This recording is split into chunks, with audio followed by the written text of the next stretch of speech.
Shalom saudara yang dikasih dalam Tuhan. Sukacita bagi saya dapat kembali menyapa setiap umat Tuhan dimanapun Bapak Ibu Saudara berada melalui program Bible and Coffee.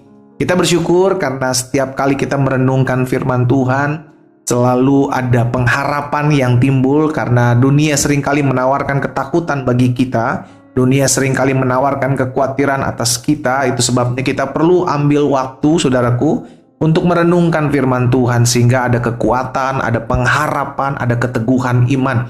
Karena itu saya ajak setiap kita dimanapun Bapak Ibu Saudara berada melalui program Bible and Coffee ini, ayo sama-sama kita merenungkan firman Tuhan. Karena Yesus sendiri mengatakan bahwa manusia hidup bukan dari roti saja, melainkan dari setiap firman yang keluar daripada mulut Allah.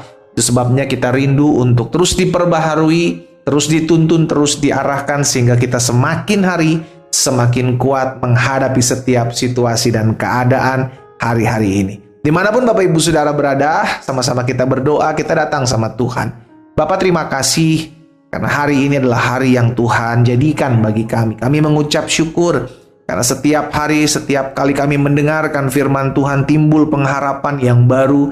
Setiap kali kami mendengarkan firman Tuhan, ada kekuatan dari sorga untuk kami menghadapi setiap situasi, keadaan yang terjadi dalam hidup kami. Karena itu, Roh Kudus sampaikan sesuatu bagi kami, urapi kami dengan roh hikmat dan wahyu. Sehingga tatkala kami belajar firman Tuhan, kami mengerti akan kebenaran yang memerdekakan kami. Kami buka hati kami untuk firman-Mu di dalam nama Tuhan Yesus Kristus kami berdoa. Haleluya. Amin, amin. Puji Tuhan. Saudara yang dikasih dalam Tuhan, seringkali dalam hidup kita ada kerinduan, ada keinginan, ada visi, ada rancangan, ada rencana yang kita atur sedemikian rupa agar kita punya pegangan gitu ya kan. Namun seringkali Tuhan dalam tanda kutip saya pakai mengacak-acak rencana kita saudaraku. Karena Tuhan punya rencana yang dahsyat dalam hidup kita. Amin. Tuhan punya rancangan yang luar biasa dalam hidup kita tatkala kita datang kepada Tuhan. Betul, sebagai manusia kita mesti punya planning, kita mesti punya rencana, kita mesti punya rancangan di hari ke depan. Saya mau buat apa ya? Hari besok saya akan kerjakan ini, hari esok saya akan lakukan itu. Tetapi ketahuilah rencana dan rancangan Tuhan dalam hidup kita adalah rencana yang jauh lebih dahsyat, jauh lebih luar biasa, jauh lebih indah dari apa yang kita rencanakan dan rancangkan, saudaraku. Itu sebabnya firman Tuhan di dalam Yeremia 29 ayat yang ke-11 firman Tuhan bilang seperti ini. Sebab aku ini, kata Tuhan, aku ini mengetahui rancangan-rancangan apa yang ada padaku mengenai kamu. Jadi saudara yang dikasih dalam Tuhan, Tuhan tuh udah punya rancangan yang dahsyat dalam hidup saudara dan saya. Dan Tuhan tahu akan hal itu. Itu sebabnya kalau kita mau mendapati apa yang Tuhan rancangkan dalam hidup kita, maka kita harus belajar mau diatur, mau diarahkan, gitu kan? Tapi yang saya perlu garis bawahi di sini, saudaraku, adalah kita mesti tahu bahwa Tuhan ini punya rencana dalam hidup kita. Dan seringkali rancangannya itu, seringkali kita tidak mengerti. Tapi yang terbaik Tuhan sudah sediakan. Itu sebabnya firman Tuhan bilang gini, aku tahu rancangan apa yang ada padaku mengenai kamu, mengenai saudara dan saya. Demikian firman Tuhan, yaitu rancangan damai sejahtera dan bukan rancangan kecelakaan. Untuk memberikan kepadamu hari depan yang penuh harapan. Saudara yang dikasih dalam Tuhan, kita rindu hari depan kita, masa depan kita dahsyat dan luar biasa. Tapi kalau kita lihat, kalau kita mau jujur hari-hari ini, justru kita lihat kok Tuhan, rancangan Tuhan saya tahu nih datangkan damai sejahtera, penuh harapan, hari depan yang luar biasa. Tetapi kenapa kok saya lihat kayaknya nggak ada menuju ke arah sana. Saudara dikasih dalam Tuhan, bangsa Israel pun sama, mengalami hal yang sama. Ketika Tuhan bilang, aku akan memberikan kepadamu tanah yang berlimpah susu dan madunya. Tetapi ketika mereka keluar dari Mesir, apakah mereka langsung dapat tanah yang berlimpah susu dan madunya? No. Mereka harus melewati padang pasir, mereka harus melewati padang gurun, saudara yang dikasih dalam Tuhan. Mereka belum melihat, tetapi Tuhan sudah berjanji, gitu loh. Tuhan tahu rencana yang Tuhan sudah siapkan itu matang, gak mungkin gagal.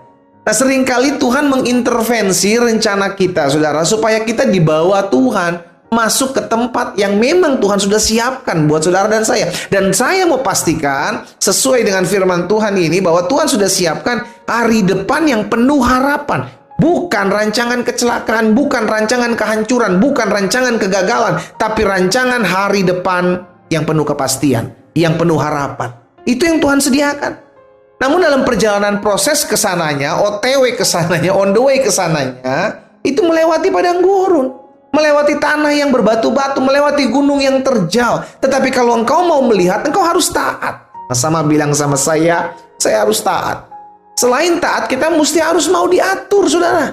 Kita nggak bisa ngatur-ngatur Tuhan. Nah, masalahnya ada banyak dari kita, anak-anak Tuhan, maunya ngatur Tuhan. Tuhan, saya maunya seperti ini Tuhan. Tuhan, saya maunya seperti ini. Sehingga ketika diproses, yang tadinya pembentukan proses pendidikan itu adalah untuk mendewasakan kita, supaya kita siap terima rancangan hari depan yang penuh harapan. Dan kita gagal di tengah jalan. Kenapa kita gagal? Karena kita nggak mau dibentuk. Kita nggak mau diproses. Kita nggak mau mengalami namanya pendidikannya Tuhan untuk kita mendapati sesuatu yang memang Tuhan sudah siapkan, yaitu hari depan yang penuh harapan itu. Nah, hari ini saya ajak setiap kita umat Tuhan, ayo ingat, ketahuilah Tuhan itu nggak pernah gagal. Yang sering kali membuat gagal itu bukan Tuhan, tapi kita. Kenapa kita gagal? Karena kita nggak mau diatur. Kita nggak mau taat, kita nggak mau ngikutin apa yang Tuhan mau untuk kita kerjakan. Makanya pesan Tuhan kepada Yosua sederhana, saudara, ketika dia menggantikan Musa dalam kepemimpinannya. Tuhan bilang, jangan kau menyimpang ke kanan dan ke kiri. Maksudnya apa? Ikuti aja aku di belakang. Makanya bangsa Israel mengikuti Tuhan dengan tiang awan di waktu siang, tiang api di waktu malam. Kenapa? Karena Tuhan yang memimpin. Tiang-tiang itu bergerak, maka bangsa Israel membuka tendanya knockdown itu, saudara, yang akhirnya mesti jalan, ikut Tuhan jalan. Tuhan berhenti di suatu tempat, maka bangsa Israel harus kembali membuka tenda mereka. Itulah gambaran hidup kita. Sehingga akhirnya kita menyadari hidup kita itu harus mau dipimpin oleh Tuhan. Dimanapun Bapak Ibu Saudara berada, taruh tangan kanan kita di dada. Sama-sama bilang sama saya harus hidup mau diatur oleh Tuhan. Amin. Tuhan punya peraturan, Tuhan punya ketetapan. Tujuannya bukan nyusahin saudara dan saya, no. Peraturan dan ketetapan yang Tuhan buat agar kita tetap ada dalam tracknya, jalannya Tuhan, supaya ketika kita ada on the tracknya Tuhan, maka kita akan melihat, oh, hari depan rancangan yang dahsyat itu pasti akan digenapi dalam hidup kita. Yang penting on the track dulu nih. Jangan kau menyimpang ke kanan, kau ke kiri. Jangan, Tuhan lurus ya kau mesti lurus. Nanti Tuhan belok, baru kita mesti belok. Gitu. Nah, saya ajak setiap kita umat Tuhan hari ini, yuk sama-sama yuk kita belajar. Ingatlah, Tuhan gak pernah gagal. Yang sering kali membuat kita gagal mendapati apa yang Tuhan sudah janjikan, sama seperti bangsa Israel tidak mengalami tanah perjanjian oleh karena keras kepala batu, tegar tangkuk, gak mau diatur, gak mau taat.